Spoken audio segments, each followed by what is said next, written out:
Hi friends, welcome to Tamil frame. இன்றைக்கி நம்ம எந்த படத்தை பற்றி பேச போகிறோம்னா சம்பவம் அத்தியாயம் 1 படத்தை பற்றி தான் பேச போகிறோம். இந்த படம் ஜியோ ஹாட்ஸ்டாரில் ரிலீஸ் ஆகிருக்கு. பார்க்கணுன்னு நினைக்கிறவங்க அதில் போய் பார்க்கலாம். ஸோ இந்த படத்தோடைய ரிவ்யூ தான் நம்ம இன்றைக்கி பார்க்க போகிறோம். வீடியோக்கு போகிறதுக்கு முன்னாடி ஃபர்ஸ்ட் ஆஃப் ஆல் எனக்கு இந்த மாதிரி மூவி சஜஸ்ட் பண்ணுறவங்க ரொம்ப தேங்க் பண்ணணுன்னு தான் சொல்லணும்.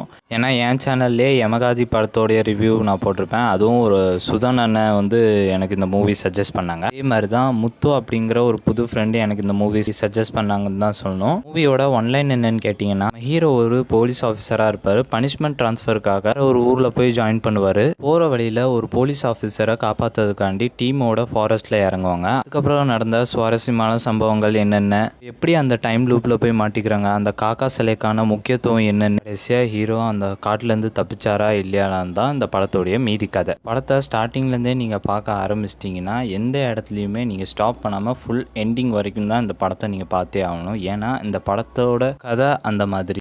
ஸ்டார்டிங்கில் காமிக்கப்படுற அந்த ஃப்ளாஷ்பேக் போர்ஷன் வந்து பார்த்திங்கன்னா, நம்ம வந்து ஒரு சூப்பர் த்ரில்லர் படம் பார்க்க போகிறோங்கிற ஒரு மைண்ட் செட்டுக்கே வந்துடுவோம். அந்த அளவுக்கு இந்த படத்தோடைய கதை அவ்வளோ டீட்டெயில்டாக கொண்டு போயிருந்தாங்கன்னு தான் சொல்லணும்.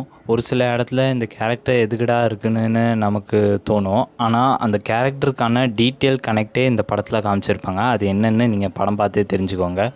அண்ட் ஓவராலாக என்னை பொறுத்த வரைக்கும் ஒரு நல்ல படம் பார்த்ததா எனக்கு ஒரு ஃபீல் வந்துச்சு. அதே மாதிரி உங்களுக்கும் இந்த படம் பார்த்து ஒரு நல்ல ஃபீல் கிடைக்கும்னு நினைக்கிறேன்.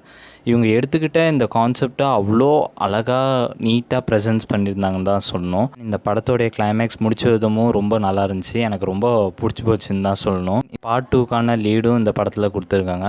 சூப்பராக இருந்துச்சுன்னு தான் சொல்லணும். அண்ட் எஸ்பெஷலாக இந்த படத்தோடைய சினிமாட்டோகிராஃபியும் அவ்வளோ அழகாக பண்ணியிருந்தாங்கன்னு தான் சொல்லணும். ஃபேமிலியோடு உட்காந்து பார்க்கலாம். இந்த படத்தில் எந்த அடல்ட் கண்டென்ட்டும் கிடையாது. ஸோ ஃபேமிலியோடு உட்காந்து பார்க்கலாம். ஒரு நல்ல படம்னு தான் நான் சொல்கிறேன். இந்த படம் பார்க்கும்போதுல எனக்கு த டேல் ஆஃப் கிராஸ் படம் தான் ஞாபகம் வந்துச்சு. அந்த படமும் இதே மாதிரி ஒரு த்ரில்லர் படம் தான். எதுக்கும் இந்த படத்தை பார்த்து வச்சுக்கோங்க. ஸோ அப்கமிங் வீடியோஸில் இந்த படத்தை பற்றியும் கொஞ்சம் பேச போகிறேன். பிடிச்சிருந்தால் லைக் பண்ணுங்கள்.